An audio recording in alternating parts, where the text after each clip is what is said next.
नमस्कार, आप देख रहे हैं सी न्यूज भारत और मैं हूं आपके साथ आकांक्षा यादव। वक्त हो चुका है न्यूज बुलेटिन का और आज इस न्यूज बुलेटिन में हम जानेंगे कि कहां विधानसभा नानपारा के कई बूथों का किया गया निरीक्षण, कहां पलटा सवारियों सहित रिक्शा और कहां स्वच्छता मिशन की उड़ाई जा रही है धज्जियां। ये सब जानेंगे विस्तार से, तो चलिए निगाह डालते इस वक्त की बड़ी खबरों पर।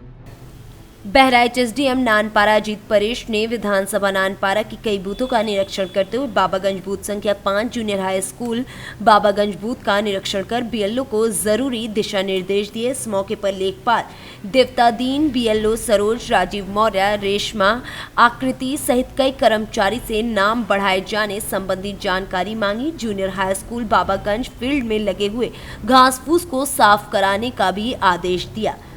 बहराइच से सी न्यूज संवाददाता नईम खान की रिपोर्ट। पूरा मामला जनपद बांदा के पैलानी क्षेत्र से, जहां पैलानी थाने के पास एक ई रिक्शा सवारियों सहित पलट गया और रोड के नीचे जाकर खाई में गिर गया। आपको बता दें कि अच्छी बात यह है कि रिक्शे में सवार लोगों को ज्यादा गंभीर चोटें नहीं आई हैं और ना ही किसी का अंग भंग हुआ है। आपको बता दें कि मौके पर उपस्थित लोगों और सवारियों से जानकारी की गई तो पता चला कि बस और एम्बुलेंस को आता देख ना जाने कैसे अचानक ही ई रिक्शा अनियंत्रित हो गया और अनियंत्रित होकर खाई में जा गिरा। फिर सभी लोग एक दूसरे के सहारे रोड पर चढ़कर आए और पाया गया कि किसी को भी कोई ज्यादा गंभीर चोटें नहीं आई हैं। बांदा से सी न्यूज संवाददाता कुलदीप त्रिपाठी की रिपोर्ट। पूरा मामला जनपद बांदा की बबेरू तहसील के ग्राम पंचायत कमासिन से है, जहां पर ग्राम विकास अधिकारी की उदासीनता के चलते नहीं हो रहा है साफ सफाई का कार्य। आपको बता दें कि ये पूरा मामला कमासिन कस्बे का, जहां दांदो मेन रोड से लोहिया विद्यालय, विनोबा इंटर कॉलेज, बीआरसी और सब्जी मंडी को जाने वाले मुख्य मार्ग की स्थिति बेहद खराब है। वहां की नालियों की साफ सफाई न होने के चलते राहगीरों को बड़ी मुश्किलों का सामना करना पड़ता है, जबकि काफी दिनों से बीआरसी में स्कूली छात्रों के आधार कार्ड बनाने का कार्य भी किया जा रहा है, जिससे उस रास्ते से गुजरने के लिए छोटे छोटे बच्चों को बहुत परेशानी झेलनी पड़ती है। स्कूली छात्रों का भी आना जाना इसी रूट से बना रहता है, जिससे आए दिन बच्चे गंदे पानी में गिर भी जाते हैं। मोहल्ले वासियों के द्वारा जानकारी दी गई है कि सचिव को इस रास्ते के बारे में कई बार अवगत करवाया गया है, लेकिन सचिव के द्वारा कोई रुचि नहीं ली जा रही है। बांदा से सी न्यूज संवाददाता कुलदीप त्रिपाठी की रिपोर्ट। खबर मुजफ्फरपुर जिले के बांद्रा से, जहां प्रखंड क्षेत्र में 8वें चरण में 24 नवंबर को होने वाली पंचायत चुनाव के मतदान को शांतिपूर्ण, निष्पक्ष और भयमुक्त कराने को लेकर पुलिस प्रशासन ने सारी तैयारियां लगभग पूरी कर ली है। इसी क्रम में रविवार को पियर थाने की पुलिस ने थाना अध्यक्ष रवि कुमार गुप्ता के नेतृत्व में थाना क्षेत्र के सभी 6 पंचायतों के विभिन्न ग्रामीण क्षेत्रों में फ्लैग मार्च किया। जगह जगह गाँव में रुक कर लोगों से संपर्क किया, भयमुक्त चुनाव को लेकर प्रोत्साहित किया, असामाजिक तत्वों को खुली चेतावनी दी। बताया गया कि चुनाव के दिन लोगों को भय मुक्त मतदान के लिए प्रशासन की गश्ती करने की आवश्यकता होगी। साथ ही साथ सभी मतदान केंद्र पर सशस्त्र बल की तैनाती होगी। शांति और सुरक्षा के पुख्ता व्यवस्था भी की जा रही है। मुजफ्फरपुर से सी न्यूज संवाददाता गंधीर कुमार झा की रिपोर्ट। आपको बता दें कि बांगरमऊ कोतवाली क्षेत्र के ग्राम भवानी खेड़ा निवासी सुभाषिनी पत्नी रविंद्र कुमार ने कोतवाली पुलिस को तहरीर देकर कहा है कि जनपद हरदोई के ग्राम अलीपुर निवासी उसकी 21 वर्षीय छोटी बहन नंदिनी से उसके चचेरे देवर ने माता पिता के खिलाफ बीते 28 मई 2021 को प्रेम विवाह किया था, लेकिन कुछ समय बाद ही मनमुटाव के चलते दोनों अलग होकर उसकी बहन माता पिता के साथ रहने लगी। बीते 19 नवंबर को कार्तिक पूर्णिमा के दिन बांगरमऊ के नानामऊ घाट गंगा पर स्नान करने के लिए उसके देवर ने फोन के जरिए उसकी बहन को बुलाया। गांव से बस में सवार होकर सहेलियों के साथ वह नानामऊ घाट पर आई, जहां उसे चचेरे देवर ने मेला दिखाकर वापस आ रही बस में बैठाने से रोक दिया। उसकी सहेलियों से कहा कि बाद में बाइक से उसे घर छोड़ देगा, लेकिन आज तक वो घर नहीं पहुंची। उसका मोबाइल भी बंद हो गया। पीड़िता ने आरोप लगाया कि मेरी बहन को देवर ने अपने साथी की मदद से कहीं गायब कर दिया। उसने उसकी हत्या किए जाने का भी अंदेशा जताया है। वह उसने ये भी कहा है कि उसका चचेरा देवर विदेश में नौकरी करने के लिए पासपोर्ट बनवाकर 21 नवंबर को फ्लाइट से ये घटना कर विदेश भाग जाना चाहता है, जिस पर बांगरमऊ कोतवाली पुलिस समेत क्षेत्राधिकारी बांगरमऊ ने गोताखोरों की मदद से गंगा तट पर युवती की खोज शुरू कर दी है। दिनांक 19/11/2021 को बांगरमऊ थाना क्षेत्र के भवानी खगा निवासी सुभाषिनी पत्नी अरविंद ने थाने पे तहरीर दी कि उनकी बहन अपने पति के साथ मेला देखने आई थी जो कि वापस नहीं आई है। उसके तहरीर पे एक अभियोग पंजीकृत करके उस पर आगे कार्रवाई की जा रही थी। इसी क्रम में उसके पति से पूछताछ की गई। उसमें उसने बताया कि वो पुल पर के उसे अपने पति से कुछ कहा सुने जिस पर उसने धक्का मार दिया गंगा जी में।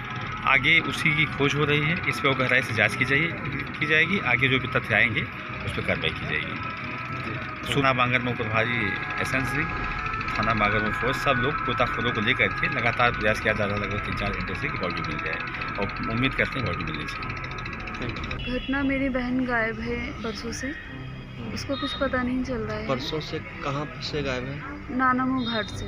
अच्छा। वहाँ पर वो मेला गई थी नहाने के लिए, तो वहाँ मेरा देवर भी गया था। तो वहीं से ही मतलब उसने बोला कि मैं घर छोड़ दूंगा, तो उसकी सहेलियाँ जो हैं वो घर चली गई। उन्होंने ज़्यादा मतलब नहीं पूछताछ की, उन्होंने कहा ठीक है हस्बैंड है उसका, तो वो घर चली गई। उसी के बाद से मतलब उसका कुछ पता नहीं है और देवर मेरा घर लौट गया है। मैंने सुना है कि मतलब वो अपने घर में है और मेरी बहन कहीं भी नहीं मिल रही है। उसका फ़ोन स्विच ऑफ आ रहा है, तभी से फ़ोन लग नहीं रहा है। तो हम लोग यहाँ पर आए थे बांगरमऊ थाने में, वहाँ रिपोर्ट उन्होंने मतलब जो भी है इस पर जो भी केस बन रहा है लड़के पे हत्या का, ये जो भी है उन्होंने अभी भी फ़ोन किया है उसको। तो आप लोग क्या चाहती हैं? हम इंसाफ चाहते हैं, मेरी बहन कहीं से भी आ जाए, बस हमारी बहन वापस चाहिए। तो आपको कैसे अनुमान लगा कि हत्या कर दी गई है उसकी? क्योंकि सर वो ना तो फ़ोन उठा रही है, ना उसका फ़ोन लग रहा है, स्विच ऑफ आ रहा है, तो इसका क्या मतलब समझे। वो आज तक इतनी बड़ी हो गई, कभी भी मतलब उसने फ़ोन स्विच ऑफ नहीं किया है और कहीं भी उसका पता नहीं चला। सारे रिश्तेदारों में पूछ लिया, हमने जहाँ जहाँ हमारी जानकारी थी हमने सब जगह पूछ लिया, लेकिन उसको कोई अता पता नहीं, कहीं से भी मतलब कोई खबर नहीं है उसकी। और हमारे गांव में अफवाह उड़ रही है कि उसको मार दिया गया है, तो इसी बिना पर हम लोग भी यही कह रहे हैं कि शायद उसके साथ कुछ कर दिया है लोगों ने। उन्नाव से सी न्यूज़ संवाददाता सुशील यादव की रिपोर्ट। बरेली के सिरौली नगर से खबर है, जहां कल दोपहर 11 बजे दिन दहाड़े सिरौली के मेन बाजार में एक साइकिल चोरी की घटना सीसीटीवी कैमरे में कैद हो गई। बता दें कि सीसीटीवी फुटेज में साफ दिखाई पड़ रहा है कि कितनी आसानी से साइकिल को चोर लेकर वहां से भाग रहा है। दरअसल लीलौर के रहने वाले राजेंद्र सिंह गांव से दूध लेकर सिरौली बांटने के लिए आए थे, जहां उन्होंने सिरौली नगर की मेन मार्केट स्थित नवीन मिष्टन भंडार पतली गली में पहले सामने अपनी साइकिल को खड़ा कर दिया और दूध बांटने में लग गए। इस दौरान एक चोर वहां पर आ धमका, जहां उसने मौका पाकर साइकिल को चुरा लिया। जब राजेंद्र सिंह ने अपनी साइकिल को देखा तो वो दंग रह गए। जहां साइकिल को खड़ा किया था वहां पर साइकिल थी ही नहीं। चोरी की पूरी घटना सीसीटीवी कैमरे में कैद हो गई है। उसी के आधार पर अब पुलिस आगे की कार्रवाई में जुट गई है। वहीं पुलिस का इस पूरे मामले में कहना है कि जल्द ही पुलिस चोर को गिरफ्तार कर लेगी और इस पूरे मामले का खुलासा कर देगी। बरेली से सी न्यूज़ संवाददाता कुणाल आर्य सोना की रिपोर्ट।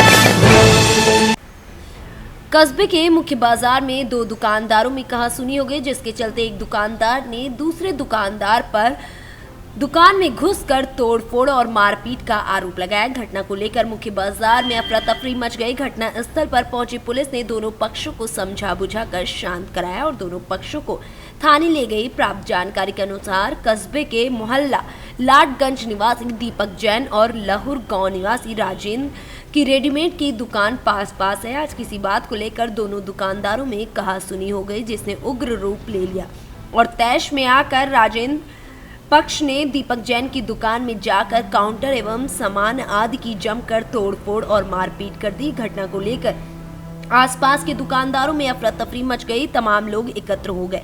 सूचना पाकर पुलिस भी मौके पर जा पहुंची। किसी तरह दोनों पक्षों को समझा बुझाकर पुलिस ने शांत कराया। वहीं वीडियो तो दीपक जैन ने आरोपियों पर रुपए ले जाने का भी आरोप लगाया है।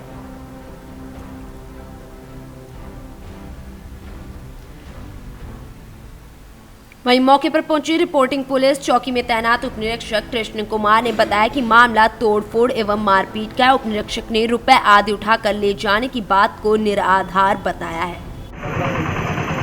क्या नाम आपका? आजू जंजी जो आज घटना हुई है, क्या घटना हुई है आपके साथ? हमारी दुकान पर आया, मारने लगे, मामा को मारने लगे, जितनी स्टाफ लगे उन्हें मारा, पीटा पहुँच काउंटर फोड़ दिया, दंगे फेंक दी, उनके साथ 3 लोग थे, 4 भाई ने। किस बात पे लेके झगड़ा हुआ था ये आपका? कुछ नहीं है, दुकान की बात जलते हैं हमारी दुकान से, वो आगे मारने लगे कई दुकान। तो कहाँ आके मारा उन लोगों ने? दुकान ही पे आगे मारा। कितने लोग थे वो लोग? 4 लोग थे और 3 लोग वो गाड़ी से आए थे, दंगे में फेंक के भाग गए। अभी आपने पुलिस से शिकायत की है? हाँ, शिकायत की, कुछ सुनवाई लग गई वो देखा पैर में लगी हुई है, 14 बजे मारा, डंडी से मारा। क्या नाम आपका? दीपक तिवारी। जो आज घटना हुई है ये कहाँ कैसे घटना हुई है आपके यहाँ? मैं गोदाम पे आया था अपने माल लेने, जी। मैं रास्ते से निकल रहा था, इनकी रस्ते में दुकान पड़ती है सामने हमारी दुकान की। तो क्या होता है, वो उसका छोटा भाई हमसे नमस्कार करता है, मैं नमस्कार करता हूँ उससे।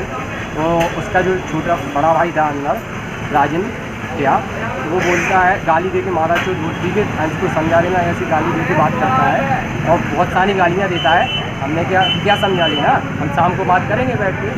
तो 3-4 भाई निकल आते हैं, हमारी कॉलर पकड़ते हैं, धक्का देते हैं और इतने में बारिश को देखता है, वो अंदर थे, वो नाबालिग है, 14 साल का है, और उसको आगे मारने लगते हैं और हमें भी बहुत मारा है। और दुकान के अंदर वो छुपने के लिए भगा, तो दुकान के यहाँ पे आके दुकान पे मारपीट की, पूरी दमिया फेंक दी और बच्चे को इतना मारा कि उसको। झांसी से सी न्यूज संवाददाता चंदू रायन की रिपोर्ट। गोंडा के सिंचाई विभाग डाक बंगले में पत्रकार समाज कल्याण समिति की नवंबर माह की मीटिंग जिला अध्यक्ष नरेंद्र लाल गुप्ता की अगुवाई में बुलाई गई, जिसमें तमाम पत्रकारों ने हिस्सा लिया और अपने अपने विचार रखे। विचारों में संगठन के जिला संरक्षक किशोर जायसवाल ने बताया कि हमारे संगठन में सिर्फ पत्रकार ही होंगे, कोई दूसरा नहीं होगा। इस बात की जिला प्रभारी प्रदीप तिवारी ने सहमत भी जताई। मीटिंग हर महीने के तीसरे रविवार को दोपहर 12 बजे से 2 बजे तक सिंचाई डाक बंगले में बुलाई जाती। उसी क्रम में आज तीसरा रविवार होने के चलते ये मीटिंग बुलाई गई है। मीटिंग में मनकापुर से आए पत्रकार साथी राकेश कुमार गुप्ता समेत अन्य पत्रकार भी उपस्थित रहे। कार्यक्रम था और क्या है पूरी जानकारी? जिले के सिंचाई डाक बंगले में जी पत्रकार समाज कल्याण संगठन की ये मीटिंग थी जी। और सितंबर से संगठन का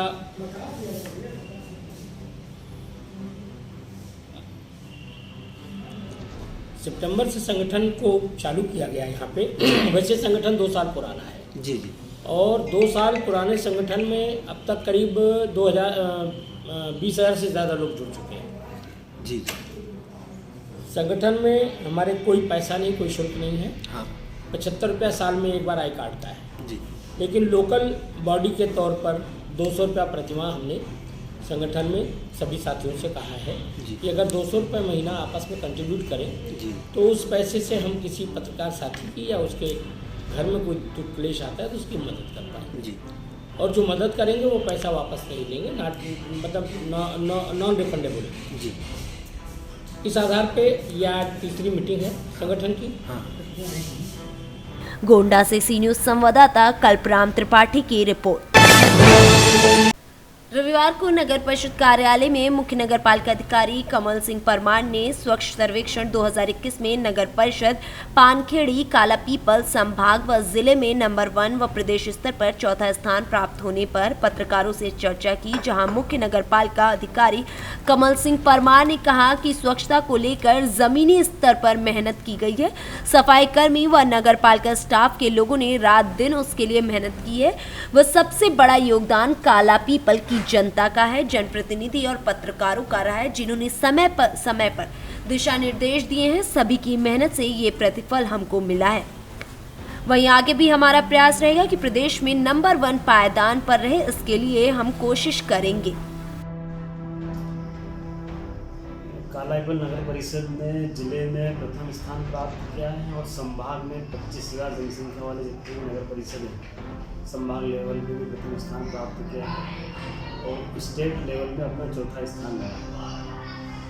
इसमें ज़मीनी स्तर की मेहनत की गई है। सफाई मित्रों और नगर पालिका स्टाफ ने रात दिन मेहनत की है और इसमें सबसे बड़ा योगदान काला पीपल की जनता, जनप्रतिनिधि और पत्रकार बंधुओं का भी बहुत इसमें समय समय पर मार्गदर्शन और दिशा निर्देश मिले हैं। सभी की मेहनत से ये इसका प्रतिफल आज अपने को मिला।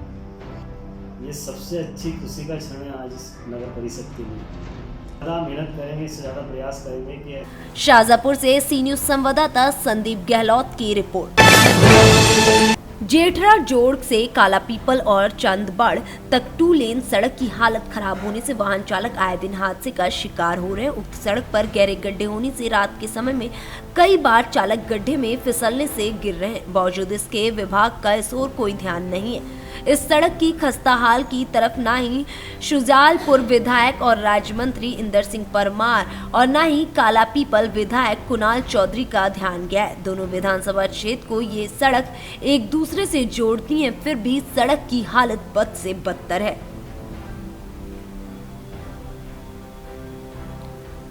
सड़क में गड्ढे होने से आए दिन दुर्घटनाएं हो रही हैं। वाहन चालकों को परेशानी का सामना करना पड़ता है।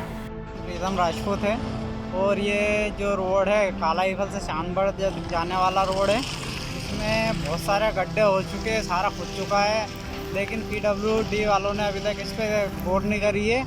इसमें आए दिन हादसे होने का डर लगा रहता है, बाइकें फिसल जाती है, सारा खुद चुका है सभी। मान जाते हैं तो इसमें मोटरसाइकिल कार वालों को भी बहुत दिक्कत आती है, क्योंकि इसमें ये गिट्टियाँ वगैरह है, ये उछटती है, धूल बहुत टूटता है। शाजापुर से सी न्यूज संवाददाता संदीप गहलोत की रिपोर्ट। फिलहाल के लिए बुलेटिन में बस इतना ही। देश और दुनिया की तमाम बड़ी खबरों के लिए बने रहे सी न्यूज भारत के साथ। हर खबर आपके साथ, आपके हाथ।